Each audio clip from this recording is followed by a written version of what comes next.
Paris. Restaurants and romance, empire and opera, fun, surprising experiences at every one of the more than 300 stops on the metro. My name is Lisa. I'm a writer and tour guide. I carry a Canadian passport, but all we'll need is a ticket for the metro system as I show you historic, inspirational, endlessly fabulous Paris. I'd like to share my love for this spectacular city with you, one stop after the next, by way of the exciting Paris metro system. So grab your French phrasebook and put on your walking shoes. We're going to Paris.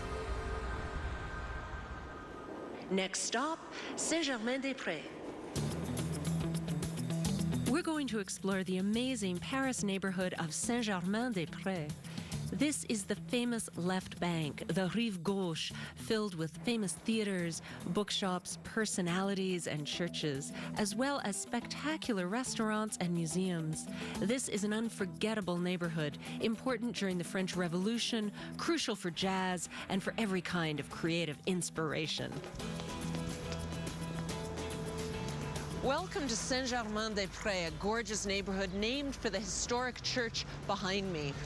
Over the centuries, this quartier has been home to aristocrats, philosophers, writers, and artists. And today, we will explore the wonderful little streets where they have lived. The metro station Saint-Germain-des-Prés is right next to the Latin Quarter near the University of Paris. It's always been a favorite for students and artists. In the 17th century, this was the intellectual heart of Paris. By the time of the Revolution, major political figures such as Marat and Danton lived here. By the 1800s, Saint-Germain attracted painters like Delacroix and writers like Racine. During the 20th century, the neighborhood's reputation became surrealist and existential, a place for thinkers like Jean-Paul Sartre, writers like Hemingway, and artists. Even Picasso lived here for a while. It was a period of great change for Parisians who were discovering jazz, existentialism, and new forms of visual art. The area became a nourishing creative laboratory. But today, this experimental age is over. For today, Saint-Germain-des-Prés is the most expensive neighborhood in all of Paris, known for its boutiques, restaurants, and international art galleries. But traces of its wild past haven't completely disappeared. Let's walk down these legendary streets and step into these famous cafes. If you love books, this is a paradise, the heartland of French publishing with amazing bookshops, some with English books, mere steps away from the cafes. And as we walk, we'll follow in the footsteps of the great writers who lived here. The metro lets us out at Place Saint-Germain-des-Prés, which was renamed Place Sartre-Beauvoir in 2000. This in honor of the great philosopher Jean-Paul Sartre and his partner, brilliant feminist writer Simone de Beauvoir. This is a lovely square for a break. If you've picked up a pastry from one of the nice bakeries in the neighborhood, you're right beside Saint-Germain-des-Prés Church, and you can sit here and admire sculptures and also some vestiges of the medieval abbey behind me. This is a memorial to the great French poet Guillaume Apollinaire, who was best friends with Picasso. Now, unfortunately, Apollinaire died tragically in 1918. Much later, Picasso offered the city of Paris a sculpture to commemorate his friend. But the city of Paris didn't like the design of the sculpture, so Picasso, in a huff, gave them a recycled piece of work. This is actually a bust of Dora Maar, a photographer lover of Picasso's, and it's her bust that is the memorial to his friend. Just down from the Place and the Église Saint-Germain-des-Prés is a wonderful warren of historic small streets where over the last century many writers and artists have lived and worked. So let's go for a little exploration of the neighborhood.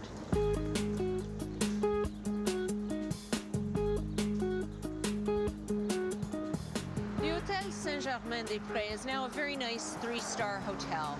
But back in the 1920s and 30s, it was just one of many so-so hotels that rented cheap rooms by the month, which was perfect for writers and artists looking to have a base in a great cultural center in the city where they would go out to cafes to eat and see their friends. Now, Henry Miller, the American writer, lived here while he was working on his infamous book, Tropic of Capricorn.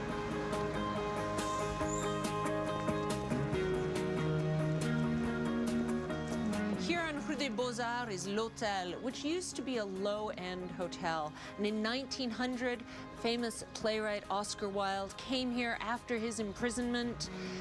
Essentially, the famous wit came to Paris to die. And in this hotel, one of the last things he said was, looking at the terrible walls of his room, either this wallpaper goes or I do.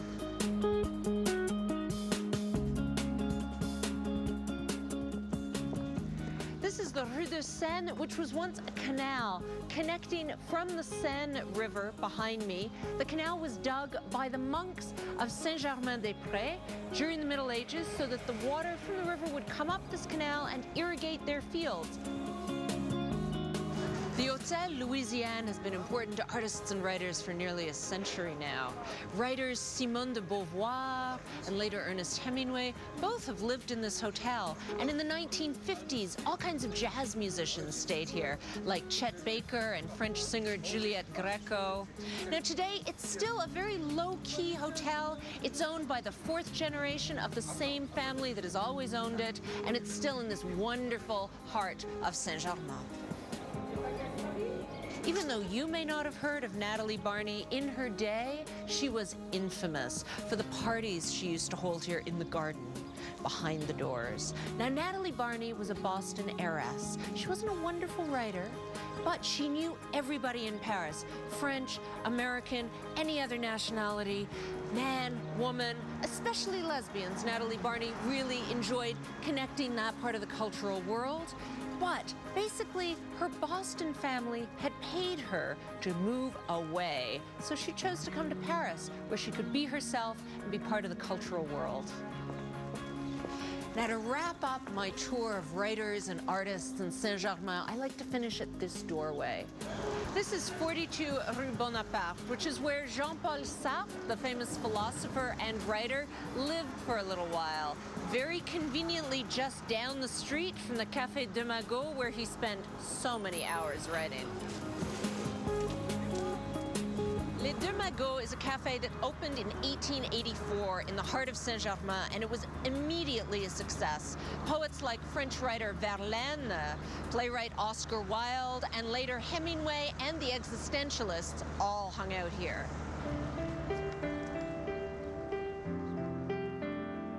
The peculiar name of the Deux Magots comes from two Asian figurines made of porcelain. For more than a century and a half, these two Chinese philosophers, the two Magots, have silently listened to all the conversations taking place at their feet. It's wonderful as a writer to sit here in the Deux Magots because it is such a literary cafe, especially because I'm sitting below the photo of writer Simone de Beauvoir. This was one of her favorite places to work during the afternoons.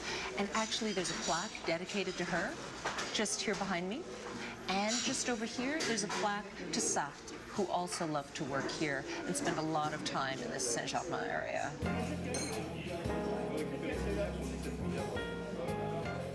I love writing in the Deux Magots because I've been coming here for years. For a little while, I even lived a few blocks away, near where Picasso used to live.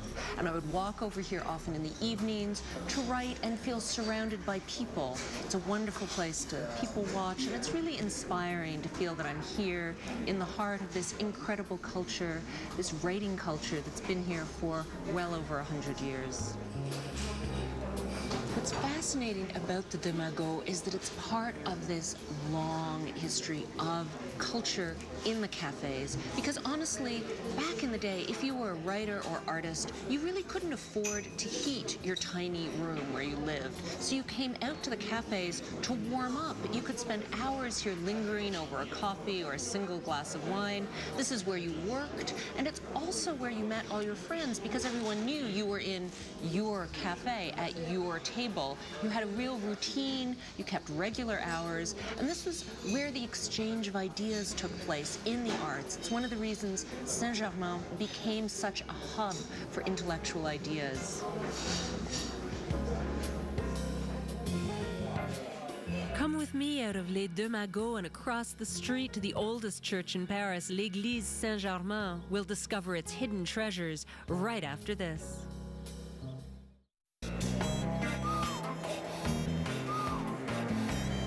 We're in inspiring, exhilarating Paris, visiting the city through its metro stations. And today we're exploring the amazing Saint-Germain-des-Prés.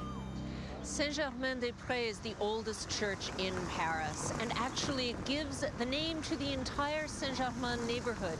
This used to be Saint-Germain in the fields because it was outside the Paris city walls. The church was surrounded by an abbey. The Benedictine monks worked the fields, but also read and really created a foundation of literacy which carried over into the literary history that Saint-Germain-des-Prés is now famous for.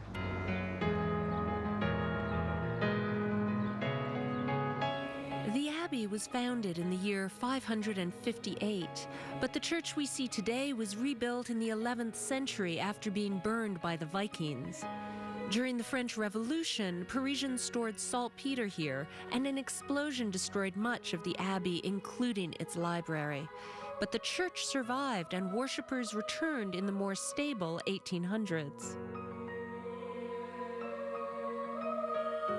Today, if you're interested in religious architecture, this church is a must-see. The Romanesque nave is the last remaining one in Paris, and the choir is early Gothic.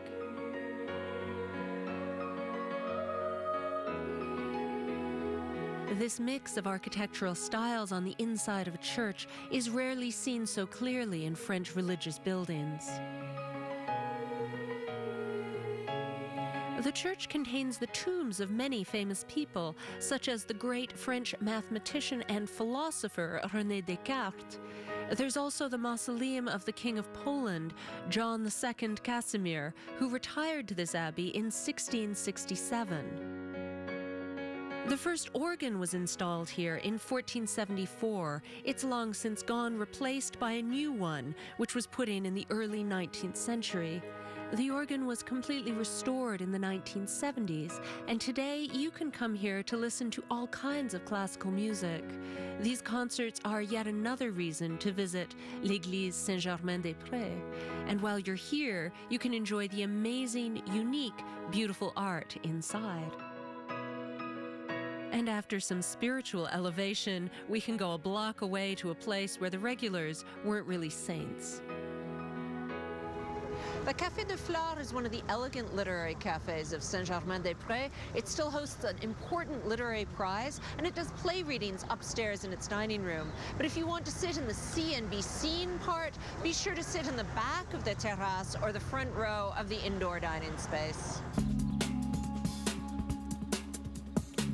With the Brasserie Lippe and Les Deux Magots, the Café de Flore completes the holy trinity of elite VIP cultural and political venues in Saint-Germain. This cafe opened in 1887 and takes its name from Flora, the Roman goddess of spring, whose statue once stood on the other side of Boulevard Saint-Germain. Since the early 20th century, the biggest names from the world of literature, art, and politics have been customers here, from artist Picasso to Russian revolutionary Trotsky, and of course, Sartre and Simone de Beauvoir. As with any famous Parisian tradition, it's important to know what rules to follow. So here are my tips to make you feel like an insider. At the Café de Flore, if you order a coffee, ask for a café pot, which is served on a tray in a small pot with an empty cup. And if you'd prefer a glass of white wine, ask for La Doucette, which is the house wine. And to really feel like a writer in Saint-Germain-des-Prés, next we have to pop into the neighborhood bookshops. This is La Une, a marvelous bookshop which for years was between the two literary cafes, the Deux Magots and the Café Flore. Recently it moved around the corner. It's still a wonderful place to pick up the latest avant-garde literary publications, poetry, philosophy, and a great place to browse. In a rare case of literature defeating high fashion, this new location for La Une bookshop used to be a Dior boutique. Dior had taken over the space from a bookshop called Le Divan, so now La Une is having a small revenge on the luxury boutiques that have invaded Saint-Germain-des-Prés in the past 20 years. La Une is not the only literary stop you have to make in this neighborhood. To get a real feel for the literary history of Saint-Germain, you must drop into the Musée des Lettres et Manuscrits. Here they have all kinds of original documents and handwritten letters from people like French poet Paul Verlaine and other writers, including Russian Leo Tolstoy.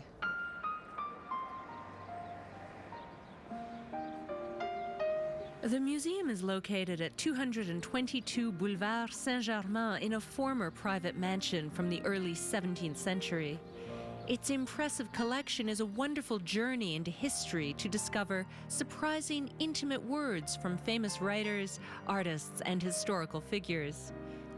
Here you can find not only manuscripts, scores, and important documents, but all kinds of personal letters, sometimes highly revealing, and sometimes simply about ordinary, everyday subjects. Whatever your interests, you're sure to find something to fascinate and surprise. Literature is obviously very present at the forefront of the museum. Have a look at the letters and manuscripts written by people like the author of Notre-Dame de Paris, Victor Hugo. You can even see the correspondence between the great Russian writer Leo Tolstoy and his French publisher. I want to know how anyone ever deciphered his handwriting. This is a bit of a problem for visitors because it's not always easy to read these handwritten letters and manuscripts, but it's worth making the effort.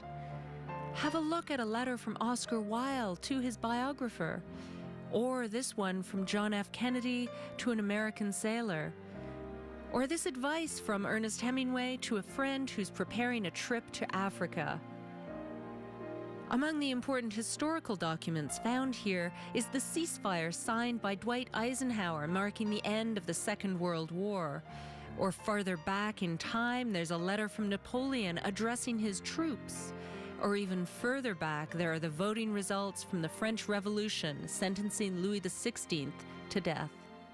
You can also see Albert Einstein's equations, sketchbooks by Orson Welles, or even a script typed by F. Scott Fitzgerald himself. It's said that writing reveals a person's personality, and in the modern world where most words are written on keyboards, it's lovely to see actual handwriting by people who made history, much of it right here in Saint-Germain-des-Prés. The Place du Québec opposite Saint-Germain Church features this art installation by artist Charles Daudelin. It was installed in 1984. The fountain symbolizes the ice breaking up at springtime. Art, history, and writers always in this neighborhood. When we come back, let's check out the famous Shakespeare & Company bookshop and find out where to get English language books in the City of Light, right after this.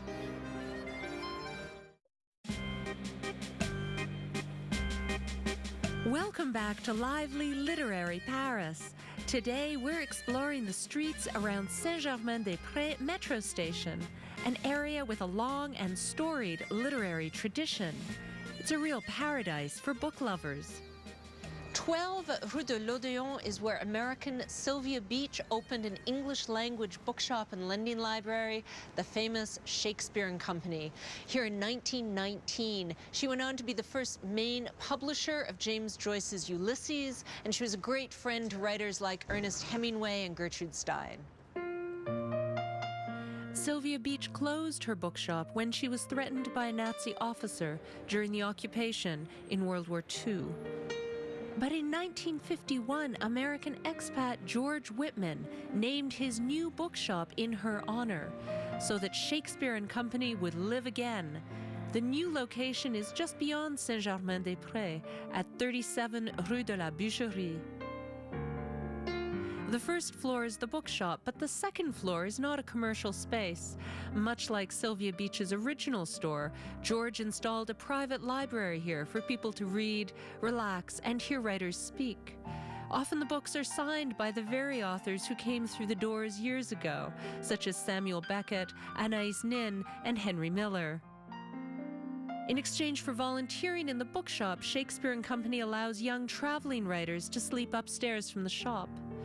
George Whitman was a fabulous, eccentric lover of literature. He died in 2011 at the age of 98. And today the tradition is carried on by his daughter, Sylvia Beach Whitman. George named his daughter for the original bookshop owner and publisher, and you can visit the beloved Shakespeare and Company daily until 11 p.m. It's a unique, essential stop.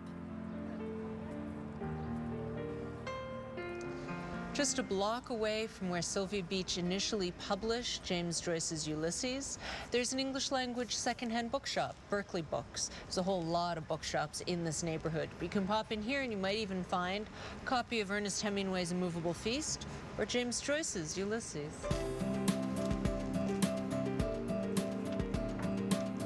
Berkeley, hunting for books is the name of the game. If you have something special in mind, ask the staff to help you ferret it out from the stacks of books, because they really do know what's here. Saint-Germain-des-Prés has a number of excellent second-hand bookshops, both French language and English language bookshops like Berkeley or the Abbey a few blocks away on Rue du Parcheminerie. Usually in these shops, books are sorted by genre, like literature, art, poetry, but sometimes that's about it, and it's up to you to find the diamond in the clutter. If you love creative chaos, push up your sleeves and dig in. That's what gives Saint-Germain bookshops their charm. Rue de l'Odéon was a great place to run into literary characters of the neighborhood. It's one of the reasons UNESCO and Beckett, two foreign playwrights working in Paris, had their work performed here. The Théâtre de l'Odéon is an incredibly prestigious theater in Paris. It's where Sarah Bernhardt, the famous actress from the turn of the century, one of my personal heroines, made her debut.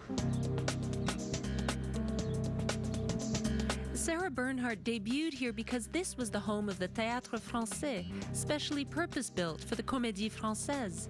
The theater was actually inaugurated by Queen Marie Antoinette herself. After the Revolution, though, its name was changed to the Odéon, a Greek word meaning a place devoted to music and singing. This new Odéon burned twice, in 1799 and in 1818, but each time it was rebuilt and renovated, while the actors performed all around town in other venues. Over the years, the theater has had to close several times to modernize. At the end of the 19th century, electricity and a heating system were installed. And just about 100 years later, the theater was finally equipped with air conditioning. A bit late, but air conditioning was still considered pretty radical in Paris until a couple of years ago.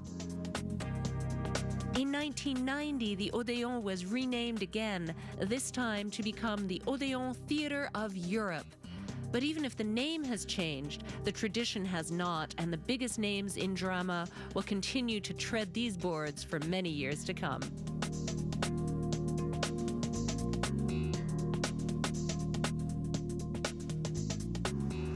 Imagine the Théâtre de l'Odéon finishing rehearsal, all these actors going down the street, past bookshops, meeting different writers, different playwrights, and then going to have a beer in one of the cafes or bars on the Boulevard Saint-Germain.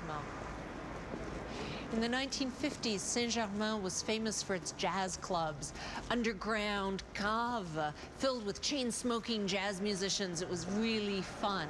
But today, you can still come to Saint-Germain, go to clubs like Chez Georges, which open late at night, and are really fun places for a drink, a bit of dancing, some music, still in these basement caves with tons of atmosphere. Paris is a city that has always loved jazz music and has welcomed many legends. In the early 1950s, a lot of American jazz musicians were part of the music revolution going on in the French capital.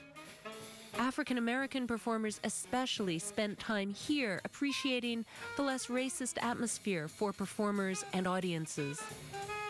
Parisians were able to discover some of the masters of the emotive music. Chet Baker, Louis Armstrong, and Count Basie were some of the great jazz musicians who frequented Parisian clubs. If you want to discover the new face of Parisian jazz, you must come in May for the Jazz Festival of Saint-Germain-des-Prés. Along with established artists, this is the perfect opportunity to experience new talent for this consistently dynamic scene.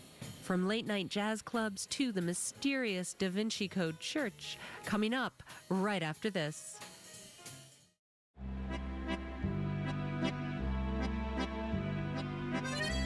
We're in extraordinary, mysterious Paris, where churches have always been influential. The Church of Saint-Sulpice is a gorgeous building, and it's also more recently famous because of Dan Brown's Da Vinci Code. A crucial scene in the novel takes place here. Not historically accurate, but it is really a beautiful church to visit. Place Saint-Sulpice is a particularly prestigious location in Paris. The square's fountain was memorably described by Hemingway when he lived around the corner. And actress Catherine Deneuve used to live overlooking the square.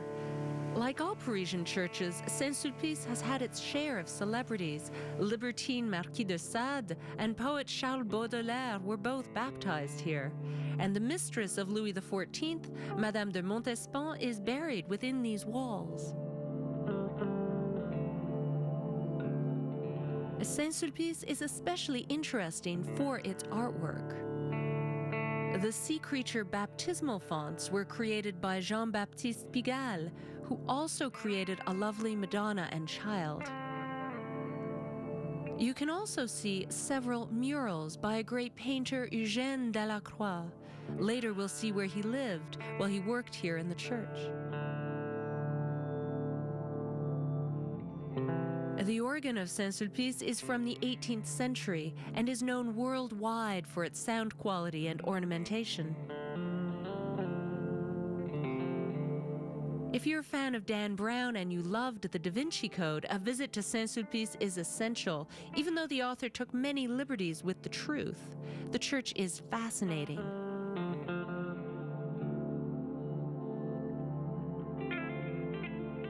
The bronze bar embedded in the ground is not actually linked with the supposed facts of the Dan Brown novel. The book is fiction, after all, but this line is part of the church's sundial indicator, used to determine the exact time of the winter solstice to establish the date for Easter.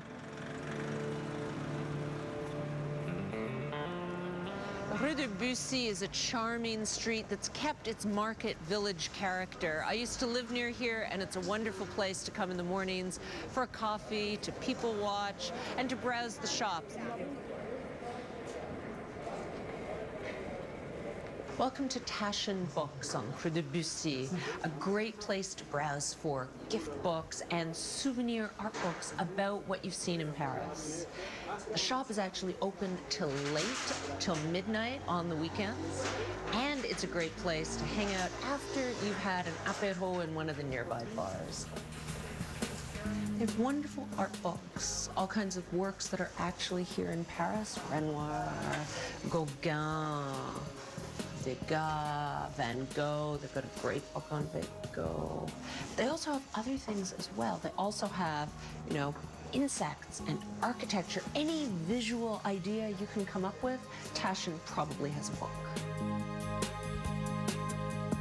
Of course, Taschen does some really large books about Paris and other cities, but it's also wonderful and has made its name over the last 30 years for its art reproductions. So, for example, if you're looking for something a little lighter for the suitcase, there's a whole bunch of options. So what's great is, for example, if you've just been to the Louvre or Saint-Sulpice and you're thinking about the Da Vinci Code, you could get, for less than 10 euros, a great small book on Leonardo da Vinci that actually has really well-done reproductions. Simple, easy to pack. Or you could go big and go for one of their more luxurious editions. They keep all of those in the back of the shop. So there's a wonderful Da Vinci book over here. I mean, it's expensive, but not crazy. It's 150 euros, and you get this beautiful book. You need a whole suitcase to take it home, of course.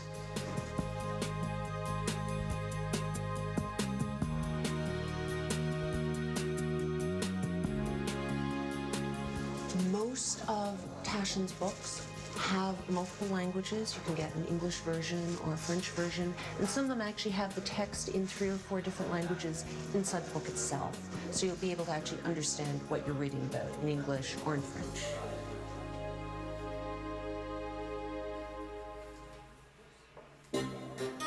If we stroll down Rue de Bussy, we can take this amazing route through the Cour de Commerce Saint-André, a small, very old street connecting to the Boulevard Saint-Germain. This place was crucial to the French Revolution thanks to its sinister decapitating machine. This passageway is where the guillotine prototype was first built and initially tested on a sheep. The small street lets us out near the statue of Danton, the famous revolutionary leader who lived here. A clever, controversial politician, Danton died by the guillotine, and his last words addressed to his executioner were, "Show my head to the people, it is worth it." This street has also featured in a whole slew of movies, from An American in Paris all the way to, most recently, Midnight in Paris. This is the Café Procope. Now, La Procope was opened by an Italian, Procopio, in 1686. This was actually the first sit-down cafe where you could order a cup of coffee and talk all night long. It was an immediate hit in the neighborhood, and over the years, all kinds of famous people have hung their hat here, including Benjamin Franklin and Napoleon Bonaparte, who apparently tried to pawn his hat here in order to pay for his meal. After all this walking and reading, we need a treat. Let me offer you the best hot chocolate in the French capital, right after this.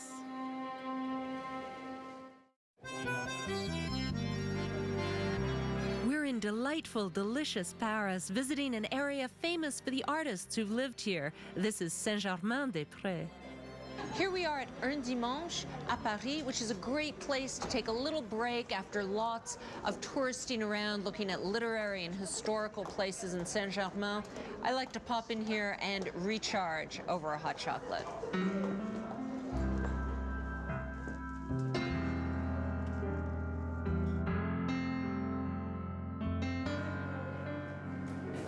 Oui, s'il vous plaît, je vais prendre un chocolat chaud et aussi une pâtisserie. La pâtisserie du moment, je pense, c'est un frisson. Parfait. Merci. I have ordered a hot chocolate, which here comes in a wonderful, special, old-fashioned chocolate pot. And I've ordered one of their pastries of the season, which is a frisson, which means sugar. Chocolat. Et la spécificité de la maison, le chocolat chaud. So this is the original way you present chocolate. You get a wooden stir and you put it in the pot. You make sure the chocolate is well stirred up. And then you pour yourself more hot chocolate. It's a little bit tricky. Chocolate is originally from the New World, and it got to Europe, first of all, in Spain.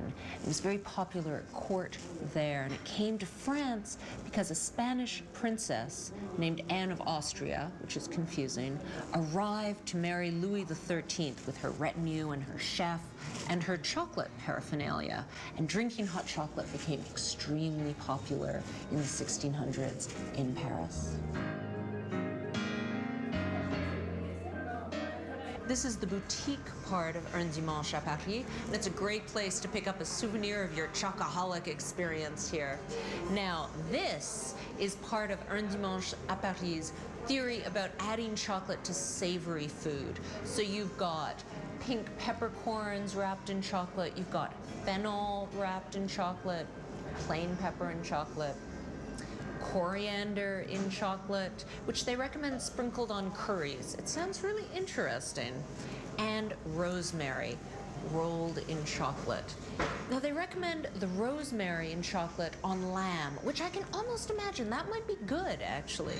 And I have to say they're delicious just to eat by themselves. A little hit of flavor and chocolate, and they come in great little packages, perfect for taking home. Now, if you're a fan of the hot chocolate they make here, you can actually buy a tablet from their kitchen to take home with you. Wonderful quality chocolate, complete with instructions on how to make the hot chocolate their way, which is to chop it up and then slowly bring it up to heat with milk. The chocolate should keep us going for a little while. Let's go work off the pastry by continuing our stroll through the neighborhood. This is one of my favorite streets in Saint-Germain-des-Prés. It's called Saint-André-des-Arts, and we're just below a statue of the patron saint of the arts, Saint André. And this street is wonderful because there's all kinds of intriguing historical, artistic details just down here. This building behind me from the 1700s actually hides a much older building. And in the older medieval building, that's where Louis XI's doctor used to live. And for some reason, his house was known as the Maison de l'Éléphant, the house of the elephant. We're not too sure why. This is where Louis XII lived before he was crowned king. There's another king coming up.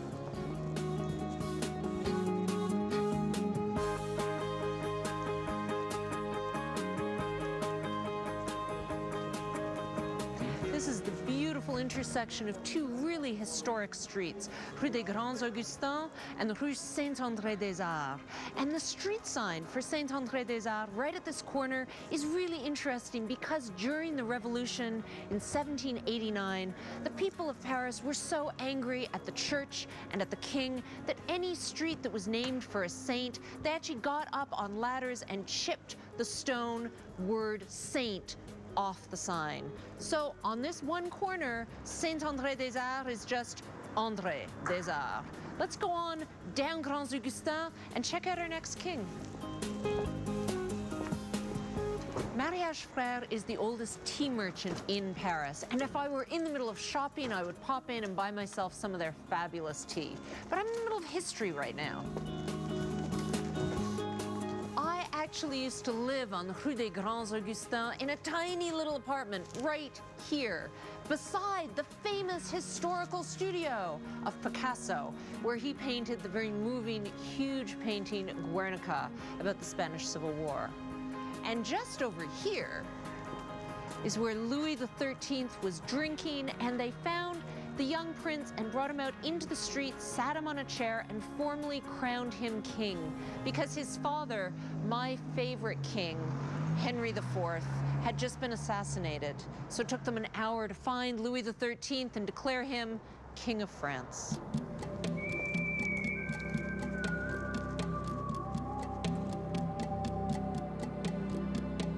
This is the lovely Place de Fusternbourg, which Ernest Hemingway loved to walk through. It's especially romantic these days when a cellist sets up in the middle of the square and beautiful music wafts down the little streets. In the corner of Place de Fusternbourg, there's the lovely small museum dedicated to the painter Eugène Delacroix, who lived and worked here while he was painting the interiors in the nearby church Saint-Sulpice.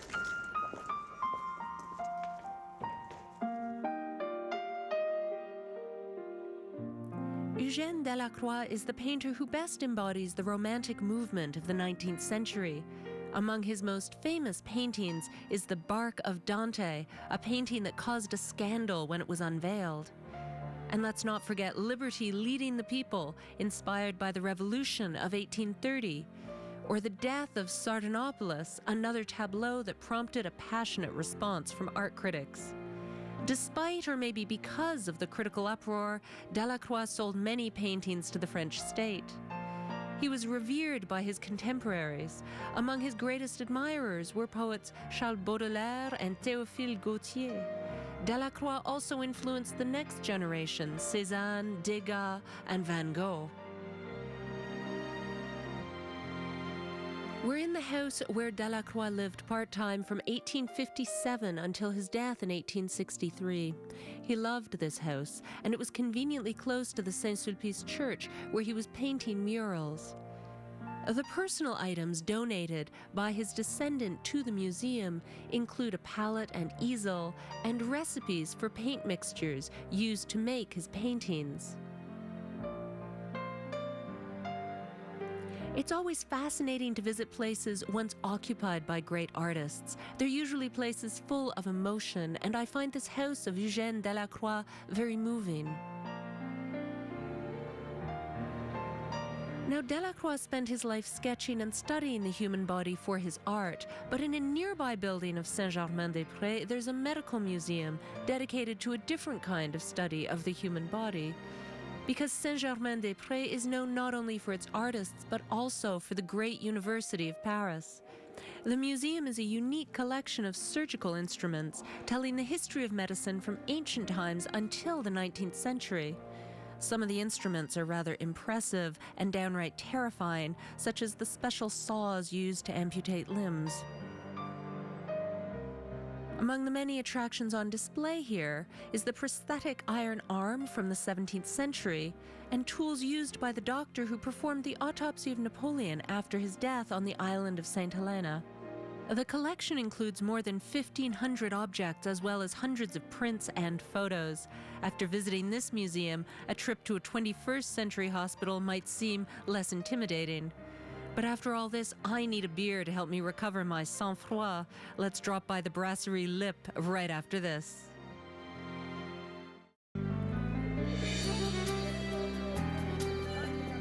We're in creative, cultivated Paris, visiting the Brasserie Lip near metro station Saint-Germain-des-Prés. The Brasserie Lip is famous for its beautiful Art Nouveau interior. It's also the place that Ernest Hemingway had a wonderful meal in the 1920s, and he describes his time here in his memoir, A Movable Feast. To understand the reasons for the Brasserie Lip's success, you just have to say hello to the bar's director, Claude Guittard. If you go to a restaurant, it's open lunchtime or dinner time, and it's closed in between. Brasserie, it's open all day, from 8 in the morning for breakfast until 1 at night, and you can have dinner or lunch or even light supper. Or there's always somebody in the kitchen. Which was one of the reasons Hemingway loved to come here, because it wasn't too expensive, it was open, he had space to write. So you know what I'm going to do here is I'm going to have a meal like Hemingway did. That's a good idea. So my plan this evening is to have the same meal that Hemingway had here and that he wrote about in A Movable Feast, because as a writer I've grown up loving the book A Movable Feast, which is Hemingway's memoir about his years in 1920s Paris. They have the bière Lip, which is probably what I'm going to have because I suspect that's what Hemingway would have had. They have a demi, and usually he ordered the demi, even though they also have a big beer, which is called Le Sérieux, but I'm not sure I feel that serious. So I've been looking at the menu, and there's an entire side of wines and beers, and I know Hemingway would have spent a lot of time on that side of the menu, but I'm really hungry, so I'm on the food side. And I'm looking at filet d'anchois, pomme à l'huile. Bonjour. Hi. How are you? Fine, and you? Very hungry. What choose? I would like the choucroute garnie, please. And you want Yes. something to start it? No, but I would love a beer to go with that, please. I'll have a demi-lip, please. Small one? Yes, please.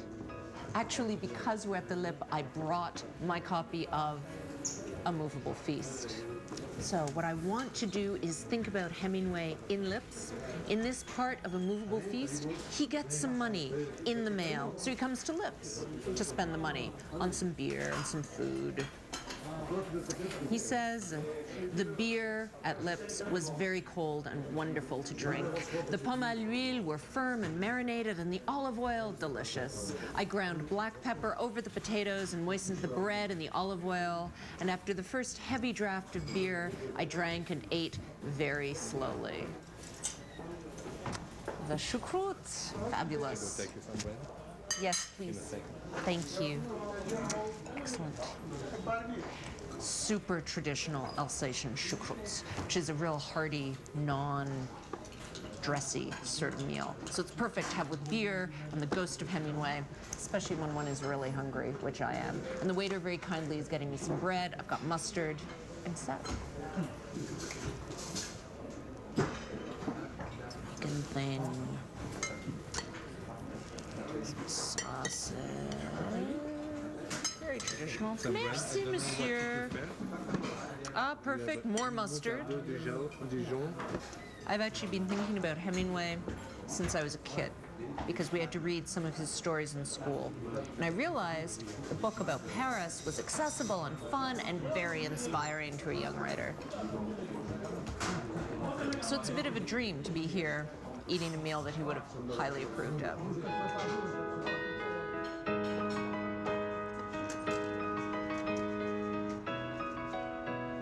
That was a wonderful day in Saint-Germain, exploring the neighborhood of artists and writers and amazing historical figures. And I especially like finishing up the evening with the ghost of Hemingway. Let's see what we can get up to next time at Paris Next Stop.